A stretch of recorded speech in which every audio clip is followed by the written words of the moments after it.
love me like I know I should? Can you show me and let me know? Welcome to Good Vibes, Season 2. Welcome. Welcome. Welcome to Good Vibes. I'm joined here by Mr. Lucas Lastani, and I am the guest of the show today. You're introducing yourself. Okay. Yeah, I'm a bad exactly. host. Okay. Yeah, okay. Welcome to my show, dude. Yeah, let's talk about your hosting skills. Hosting skills, right? Uh, So you need to be an MC, master of ceremonies, of sorts. You know, not necessarily. okay. I apologize. I'm sorry. I was weak. My introduction was weak. No, okay. Yeah, that's what. I'm sorry. That's what MC means. Master of ceremony. We'll let you know. We're holding the door open. And then, Okay, yeah. Oh, so welcome to the show. So we're going to have like 5 minutes or 7 minutes, just asking each other questions. If you have something interesting, you can ask me. I'll be fine. Hopefully, my mind will be able to conjure up an answer for what you can ask, because I feel like those questions will be okay. Let's go. You make me question everything. Why do you feel it's important for people to question everything? Do you feel do you feel that it's important for people to question everything? yeah, in order for someone to start fully grasping philosophy, what you need to be doing is actually thinking about the overall aspects of the freedom to delve into any kind of knowledge that you want to, you know, and then that gives you the freedom. And so we should legitimize philosophy based on those terms, meaning questioning everything. So yeah, we should question everything basically to find out about ourselves and who we are as people. You know, like, so you know your one true, I wouldn't say destiny, but you have ways of like correcting yourself if you feel as though you're off course in a way, you know. So yeah, that's basically as much as I have to say about that. It's a mouthful, so yeah, what do you think about it? Questioning everything. I've tried to live with that philosophy for a while, but usually when I try to question everything, like let's say I'm at the shop, I want to buy something, and then usually the seller will like to chase me away. If I'm asking about the integrity of the product, how is this? You know, will it break in 2 months? My friend, just leave.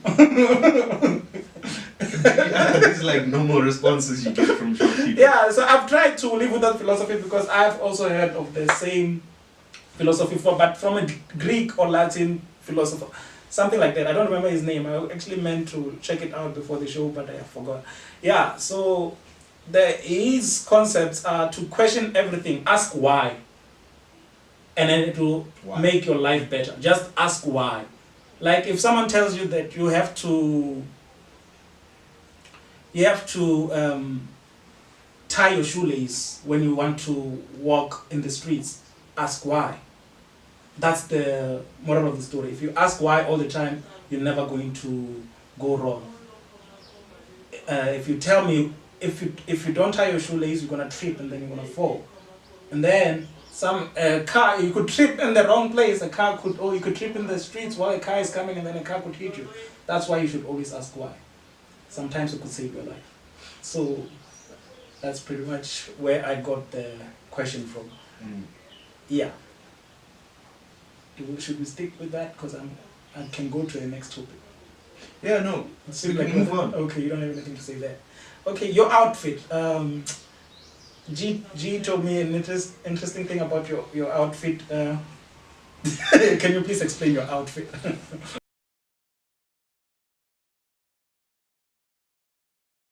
Yeah, it was weird. I'm not sure if it was around the time of the Under-17 Women's World Cup, but yeah, I remember I was quite fascinated with Korea. I was having this fascination with Korea. I don't know if it's about the kimchi or something. They have this pickled cabbage.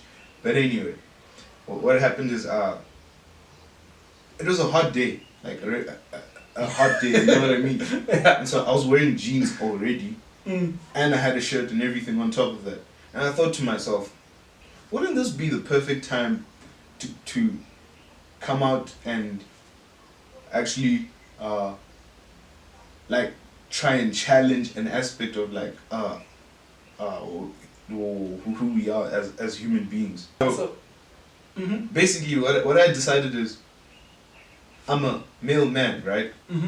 And doesn't matter my body image, doesn't matter what I am, like as a male in society, in fact anywhere in the world, I can basically walk around shirtless, you know, and no one will find that like off-putting or unappealing or anything. Maybe based on, because I'm a fat guy, like I'm chubby, so maybe that might be like one of those things that they might look at and say, oh, you know, maybe find fault in. But you wouldn't see a woman walking around naked, like fully unclothed, you know what I mean? Even though it's technically cultural in a lot of different cultures, I was included. You could look at the Zulus, the Xhosas, a lot of, you know, like what would you call it? Nguni. Yeah, basically, yeah, a lot of Nguni tribes, they do that, and it's like it's okay. It's like something that's allowed in their culture, but what I was thinking about is like I could literally be in town, and let's say I acted as if I was taking a jog, you know, which is something I actually ended up doing on the same day I took a jog, on a completely different note. So it's basically one of those things. I just wanted, basically I was looking for some recognition, you know, to see if people will see me in that light, and second of all what they would say about it. A lot of people found it funny enough, you know. So it is funny. It wasn't scandalous or anything. It was just fun.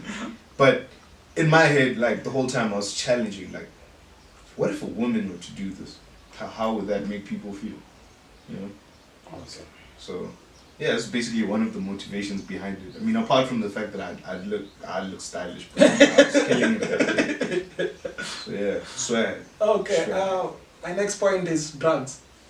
Maybe I should start off with a sentence before I go to... First of all, before you go in your drugs, I do not fuck with Big Pharma. I do not endorse any of their products. And as much as I can, I try to stay away from pharmaceutical drugs. And that's about as much as I have to say about that. Okay. And then, drugs. You messed up my train of thought. Okay, but here's what I was gonna say about drugs. Some people claim they would use drugs to, let's say, if they have experienced something tragic in their lives, they would use certain drugs to actually block that. Or let's just say drugs and alcohol. We can even put alcohol in there because it fits in. Because I don't, what you just said now wasn't what I meant. I wanted to talk about what people say they do it for, what they do that for, and I don't mean those pharmaceuticals, those ones where the government claims they're helping us. Prescription drugs. Yeah, no, those ones. I mean, drugs, the bad kind. Why do people do that? Not necessarily you have to tell me why does Jim from America does drugs, or why does Erica from Turkey do drugs. I just mean, what's my question actually? My question is it okay for me to think someone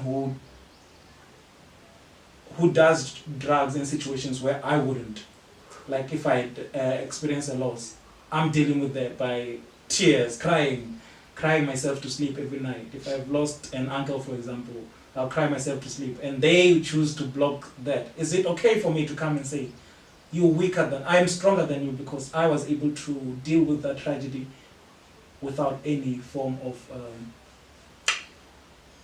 drugs or stuff that can block the pain away? Right on. Personally, because I have personal experience with drug use, I went to see a psychologist. We spoke about it at length. And basically, the agenda I was pushing was what every recreational drug user knows, especially if that recreational drug just happens to be cannabis. Basically, what they'd be saying is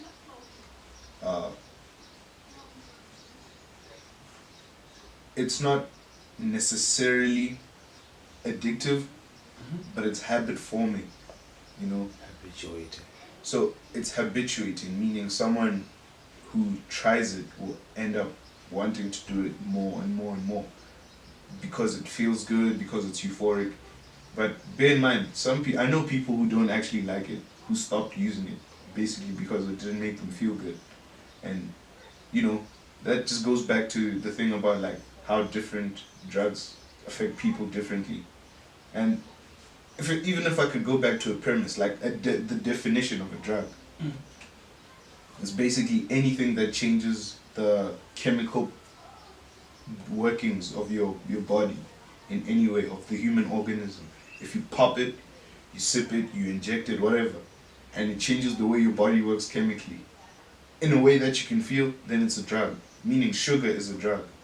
And a lot of people don't understand how sugar, for instance, coffee, those kind of things, caffeine, because it has caffeine in it, how they're more addictive actually than some Cocaine.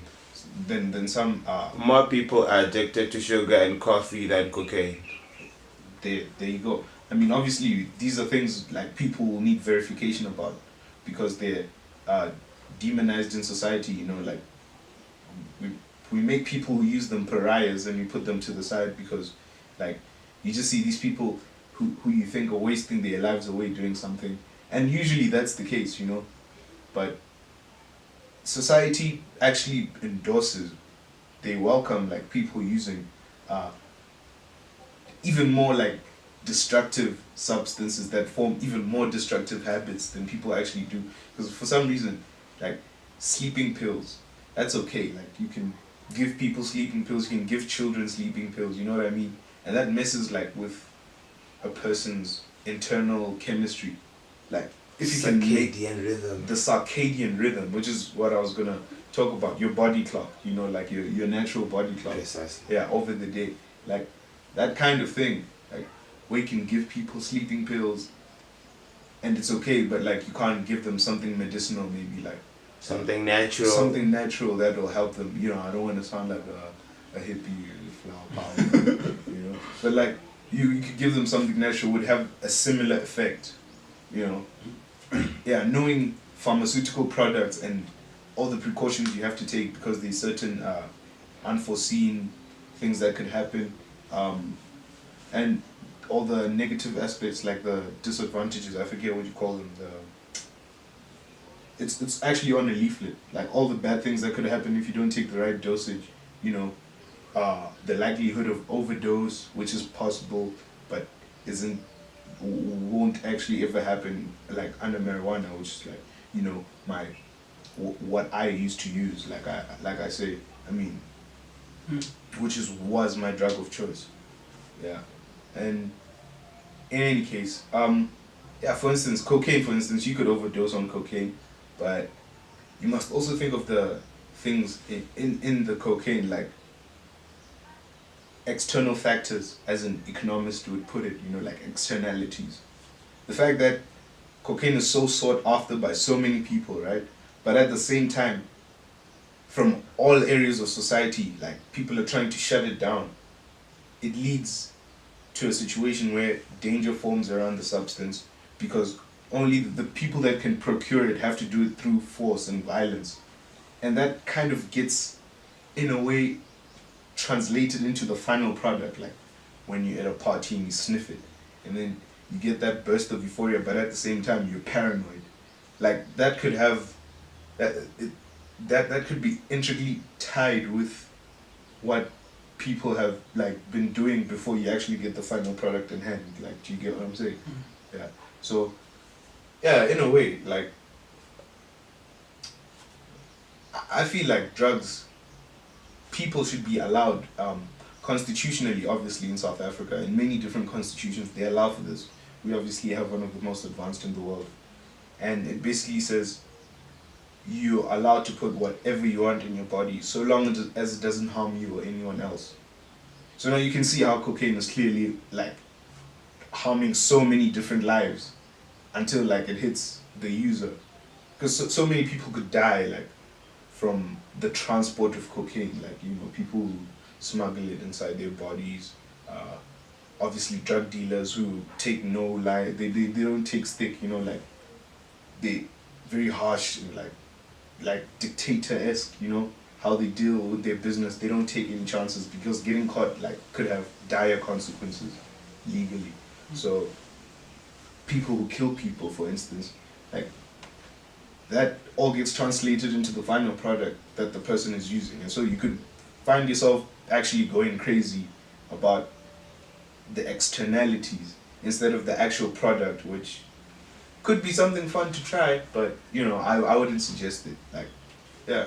But drugs, in to answer your question about how someone who could get over without, you know, getting over certain situations, maybe like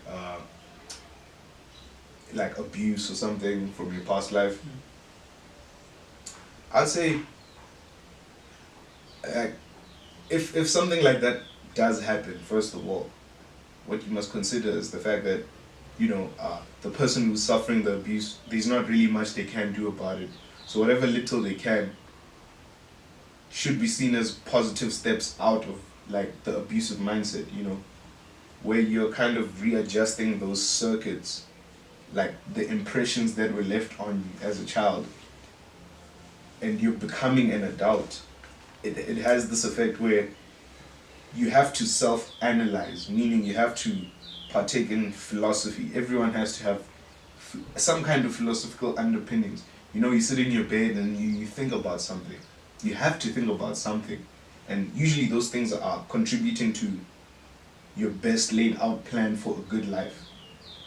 And psychology, that's like, I mean, there's a psychology book here. This is like a psychology self-help book. Games People Play by Eric Byrne. A really interesting character, because what he said is no one ever has a reason to be angry, you know, because you can sort of put in instead of like the way economics people put it, like as rational games, you know, games for getting one over the other person. People play psychological games as well, where basically the end point is intimacy. You know, you're trying to get to that point where you're intimate with someone without having it being abusive or destructive. So basically, we play these games to kind of get what he would call like stroking from one another. You know, like you can phrase it that way for lack of better words. But what he says is like people need to like interact with each other for good mental health. You know.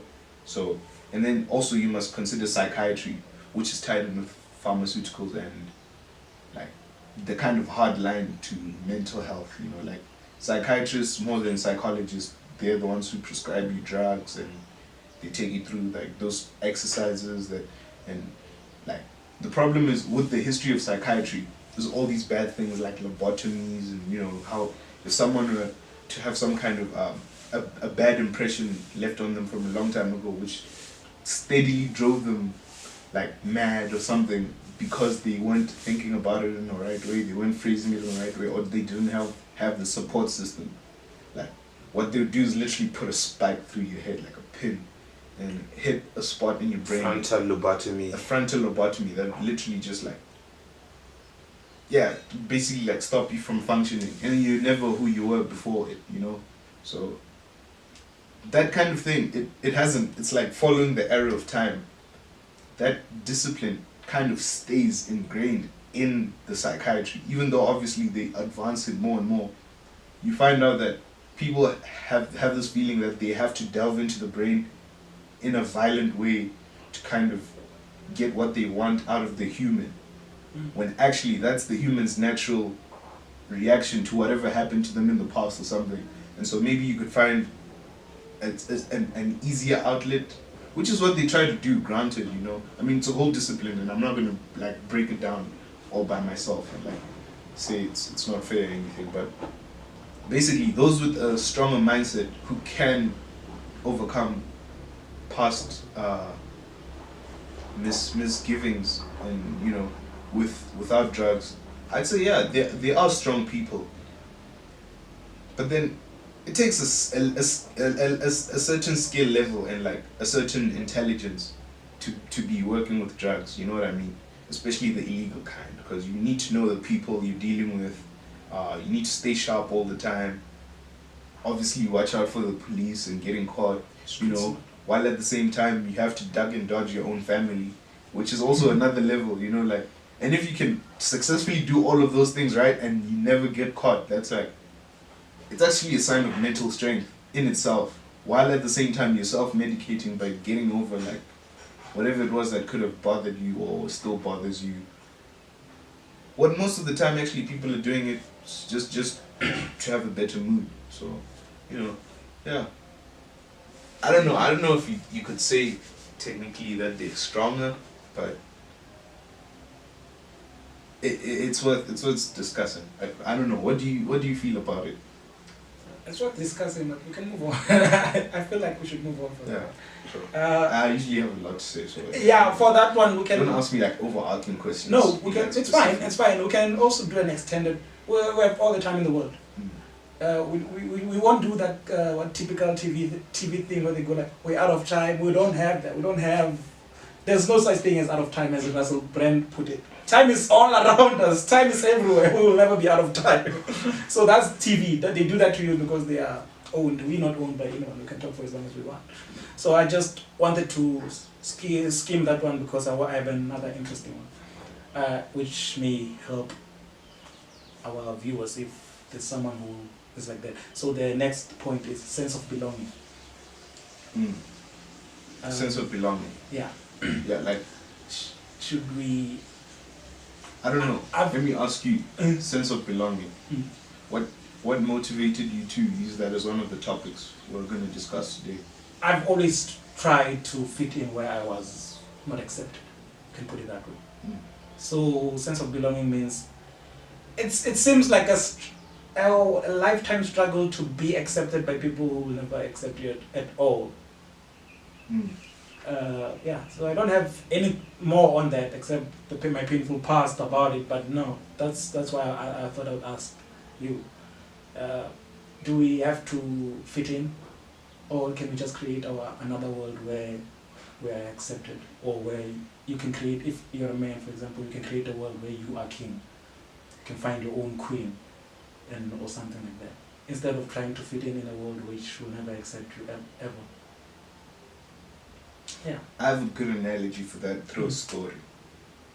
Okay, we don't mind that. Basically, I think if you truly look hard enough and you're dedicated through the pursuit of knowledge and truth and beauty, so to speak, those are like the ancient ideals of philosophical inquiry. People wanted to get into like aesthetics and finding out what's really real and what's really out there, and if anything actually exists, or if we're all just a figment of our imagination or a projection from a black hole or something, you know. So basically, in terms of a sense of belonging, if you truly look hard enough, I believe there's a place for everyone in this world. And I'll give you an example of why I think that. There's a business, right? They set up security systems. They set up security systems for homes. They set up security systems for major corporations, buildings and all that.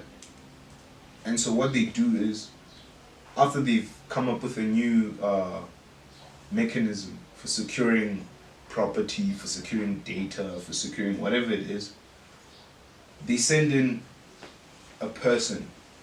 Usually that person is like someone who's well known for being either a hacker or a cat burglar, a thief, you know? Someone who's done it successfully, maybe unsuccessfully, because they would end up finding you maybe, let's say, in a prison after you've worked, and your resume is ruined because, you know, you have a criminal record. But anyway, like, they find those people and then they ask them, we set up this new system, we want you to go and rob the place. And if you can get through, tell us how you got through so we can fortify and strengthen our means for securing the place, you know what I mean? So just that example alone shows you how even actually a robber, like someone who steals from people for a living, can actually find legitimate work. But I mean, obviously, you have to consider the numbers. Like statistically speaking, not a lot of people are gonna get to that level of success through theft and those kind of means. You know what I mean? So yeah. Sense of belonging. So yeah, finding a sense of belonging. To go back to your initial assessment, which would be finding belonging in and amongst your peers, you know, and especially, or you phrase it in a way where you say where you don't belong.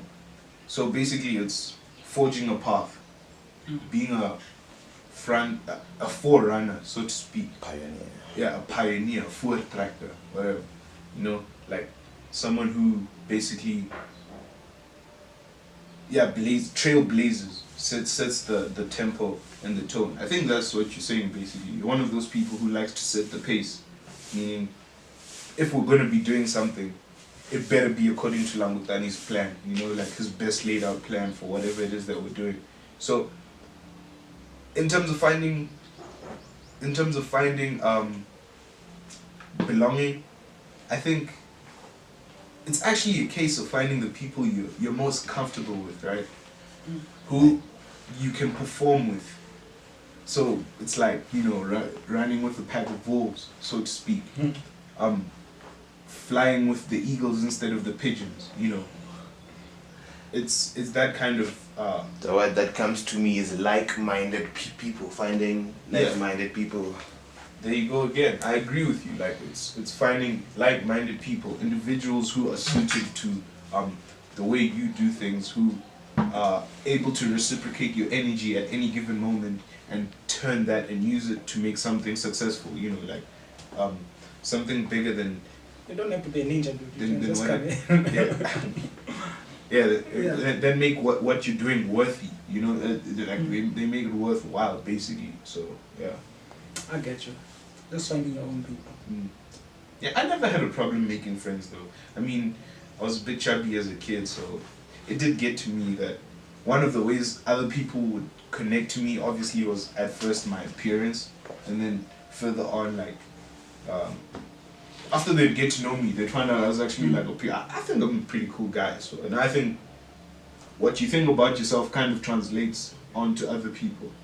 So yeah, I've always been that kind of guy. So yeah, you know, I like challenging myself, like you. So I find myself sometimes in precarious positions where I'm with groups of people who don't quite like fit in with my ideals of the world, but then I still try to like hear their point of view, give a charitable opinion, and then obviously if I have my own views, I'll never be the one to like step back and like let someone tell me. I'll always be there to like tell them like what I think of the situation or any given aspect, you know. So yeah. Okay, so something light now. The last thing I think on the universe.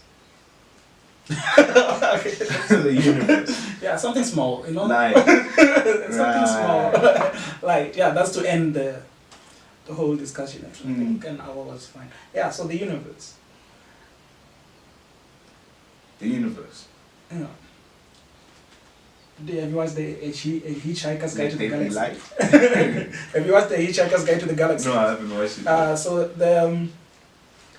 they're searching for the question to life, the universe and everything. That's the question. They want the answer. What is the meaning of life, the universe and everything?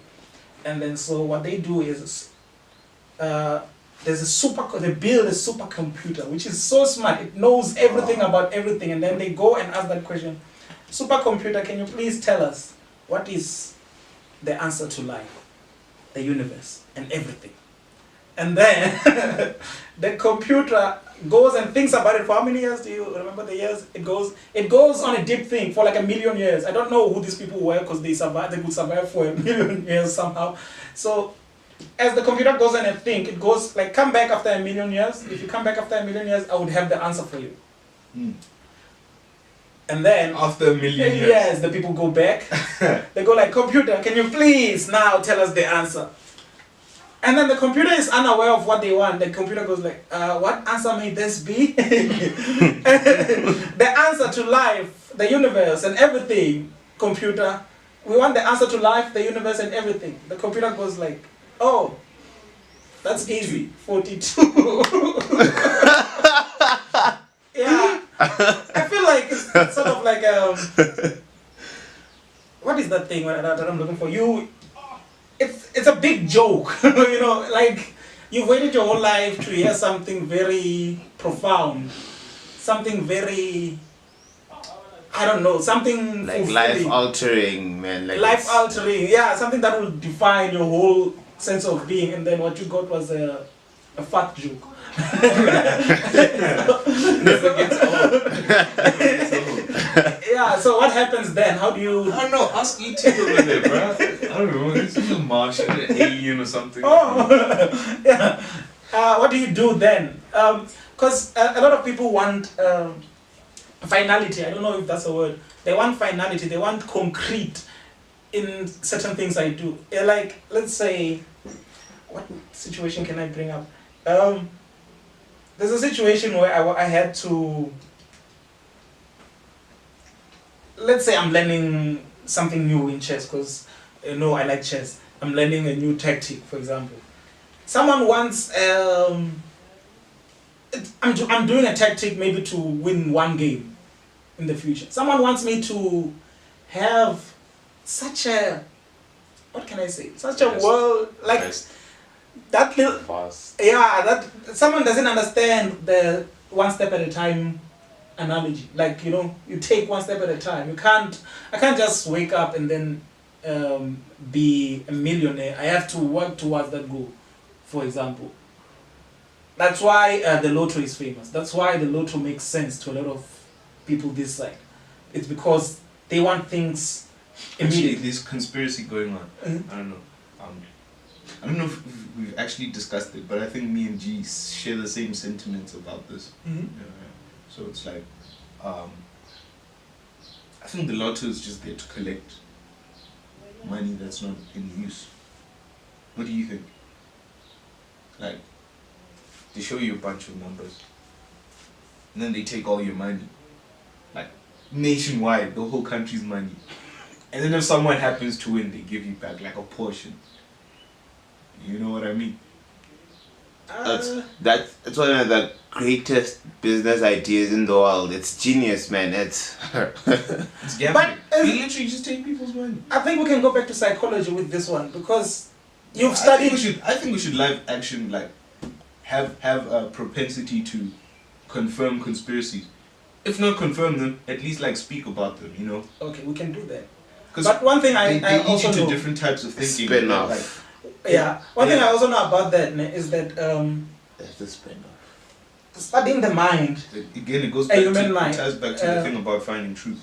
Yeah. Anyway, studying the continue. mind, the human mind, or the majority, you can actually trick a lot of people if you make it your work, your life's work to trick people into doing things for you. It's like marketing. Marketing is marketing. I feel is the biggest business idea ever. Not the lotto marketing. Like you advertise a product Yeah, and someone will Genius. to someone who Selling doesn't things want you it. don't need. Yeah, you know that is the I've biggest always business found that idea. So strange, man. if you've studied the world, the minds of people, you go like, My okay, thing is, if people don't really need these products, where does the money to buy them come from? Because you know what I mean. Like, if a human being is living That's a hand to good hand, question. yeah. like for things that they literally need, Mm. how is it that You at have the end of the extra day, money to you- do you have- bullshit. money to splurge on ridiculous things you don't even need, things that are like so useless? You know, it's probably something you're gonna look at it's once. all in and here. It's all in great forget marketing. about. In fact, it could be something that could end up taking up the time you could be using constructively and creatively to make something else that you truly need. You could be reading a book. You could be In reading that a time. book. You could be You know? saving that money. Actually, if you Yeah, people don't usually. Another thing, people don't remember what they read a lot in books. And I just to comfort myself, I just need to put it on record like having spent the effort, spent the time and effort doing the thing, means the thing is highly open and available to you. You know what I mean? Like, because you went through and read the book, you expanded energy. And everybody knows energy just can't be created or destroyed. It's always in flux, it's moving in between, and it's dynamic. So as long as you're reading, I mean, I have this hang up about reading things and then not being able to tell people what I read after. And it's like, it's very annoying because, you know, I'm like, why did I take the time and effort to? No, but isn't about the company you keep? Because I would be interested in, if you had read something interesting, then of course I would like to know about it. Because I like to read books also, but I read light books. Light books, not heavy books that I can't understand. I try my best to, for example, I'm reading chess books. I'm reading chess books which are easy to understand, and there's chess books that are really hard to understand. But you go by levels. If I'm at this level, I'm gonna read this. If I'm at this level, I'm gonna read this. So, don't you think you're preaching to the wrong choir? Do you preach to a choir or the church, the wrong church? Choir. Oh yeah, you're preaching to the wrong choir. Interesting thing about that phrase, preaching to the choir. Wrong. You know where it's from? Huh?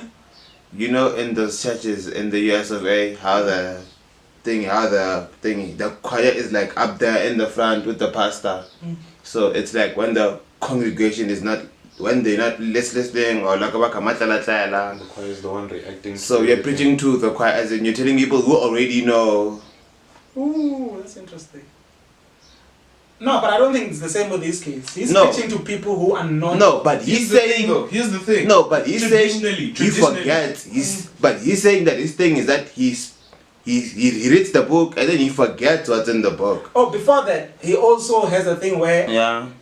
when he tells there's something that he learned that is interesting in the book, when he tells it, are people not interested or people don't take Yeah, it it's in? not necessarily the interest part. It's that after you've read like so many books, obviously in your own mind you have to form your own opinion, and so you start drawing from so many different references that you can't quite like pin it down what the author was saying, because you know sometimes you read something and you find it poignant, you're like, wow, that really resonated with me.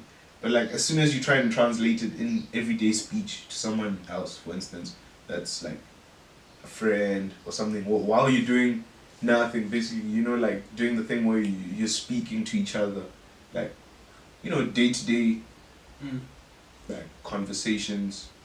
So yeah, that kind of thing, I find it like extremely frustrating that I don't remember everything that I've read, and I can't tell you exactly what it is that I've read, even though thinking about it, it'd actually be a waste of time if I could remember a whole book and quote it to you, you know, because I do have to like extrapolate and take out certain things that meant something to me and then tell them to you, you know. So yeah, I just thought that, yeah, that's one of the things.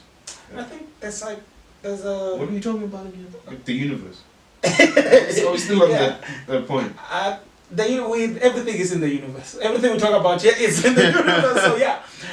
Hold on, wait. You know, Magnus Carlsen said something similar to what you just, not what you said, but what you're going for. I think he says it's frustrating to feel like you're the only one who understands something, but understand what he is. He's the best in the world at what he does.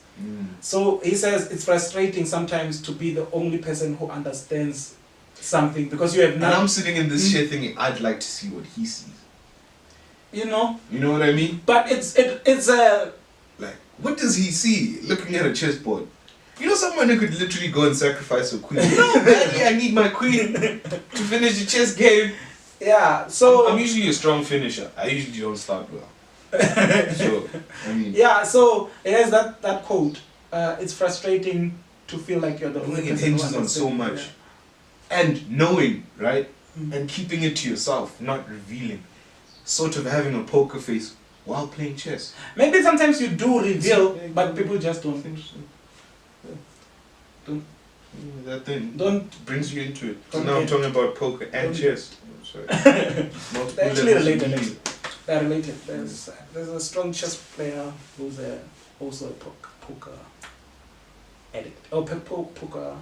She's both professions. She's number one in both. I don't think she's number one, but she's not number one in chess, but she's doing good, fairly good in both professions. No poker. She's a poker. No, she's not a poker. She's a poker player. That's actually another profession, I think. There are actual poker players who are making money just off of poker, I think. And there's also bridge is almost as famous as chess also. Bridge. What bridge? Isn't that an elderly card game? Card game for the elderly? No, not exactly. It's actually when I read a book called Chess and Bridge, and then I actually realized there's actually bridge tournaments organized the same way as chess tournaments are. Yeah. And then I'm like, oh, I didn't know about this. And then now poker is actually, there's a lot of things that I wasn't aware of that actually go around the world. Yeah, you'd be so surprised what people do for a living, man. Like, it's crazy. Which is what I like the Arnold Classic. It's in May next year. The Arnold Classic, it brings like 55 different sports in one giant room in Central, and then you just do what you're good at. If you're good in art, you enter the tournament for art. Then you draw, and then they take the best drawer there. If you're good in karate, you go in and then you sign for karate, you go do karate there. And then it's so nice that you get to meet different people. I don't know who thought of this idea. I don't think Arnold did it by himself, because, you know, he'll be back. But, yeah, so I think we can end it here. I feel like we've satisfied. Another thing that's universal. Universal remotes. I've seen a few universal remotes in my life. I think I might have even bought one once upon a time. It says it's universal, but it doesn't click at, basically I'm trying to tell you, I've never used a universal remote successfully. I mean, it's always limited in some way. Maybe I can use it for a TV. Yeah. I can't find that. Can I tell you something? I think Yeah. you're a victim of great marketing, which is the greatest business idea in the world. You're a victim of, it's not a universal remote. If it doesn't accommodate universal. It's not exactly. It says universal on the package. No. You want it to be universal. That means you're a victim to great marketing. So that's how marketing works. So, like, ideally speaking, you should pick up your universal remote, turn it off, everything in your house, your lights, your TVs, your main switch. Exactly. Should So go I off. can control whatever I want. If I have a universal remote. No, you can. Just like, There's even one in the everyday use. We have it, a smartphone. We can also have the same thing. It's not really a smartphone, but it's called a smartphone. Why is it called a smartphone? Device. Because it sells quicker as it's called a smartphone. If it's called a smart TV. Speaking of universalities, I can't wait for what do you call hyperphones, eh?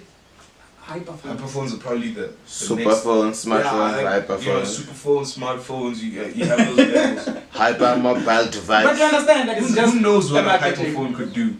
I mean, they say you could technically go to, I mean, you should see my phone. My phone is a Nokia 10.5, right? So it's basically the simplest phone. Show it to the screen. Show it to the viewers. Yeah, you know. Sexy. Yeah.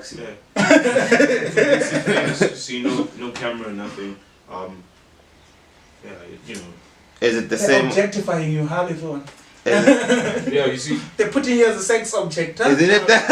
Is it the same? I think you great. You were when we didn't this on the phone like this too. So Ramaphosa insinuating that it doesn't have a camera. You can't take videos after the scandal. Yeah, Malusi Gigaba. It's like, nah, this one can be hacked. Doesn't take videos or nothing. Exactly. So anyway, like what they say is with the I don't know, another conspiracy we could put up the lunar missions, Mars, you know. Oh, that's a long JFK. topic. I'll give so much about during that. the Cold War, Let's not go there. missile crisis, all those things. Can we go there off? Can we go there offline? Like when we? Yeah, definitely. They could send a man to the moon with as much computing power and technology as is in this phone. Some watches even have more technology than. Yeah, than what they. Yeah, but I don't understand in what sense. Because if this phone technically has that power, why am I not on the moon right now? No. Because it's Okay, a phone. wait, hold on. Let's cut the show and then we'll talk about this. Yeah. Am I gonna be hated after this? Okay. Oh well, just don't show the part where you tell them we're gonna cut it and talk about it. I just had to speak my piece. No, because we've spoken about this. Facilities. We've spoken about this. Oh no, it wasn't Meaning here. some logical You weren't here when we had the debate. It was actually a long debate. It was actually, it was like I had a headache when I went home. Yeah, so let's end good vibes. Season 2. It's an hour, but you know. We had Yeah, it was fun. Mr. Chicane. Is that? Yeah, it was fun. Yeah. It was fun. And then I'm changing my name also. I'm the Langfish now. I'm no longer Langutani.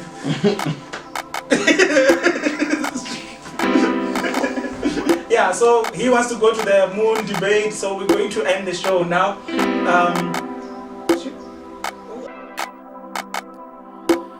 Can you love me like I know I should? Can you show me and let me know I am good enough? I am good enough.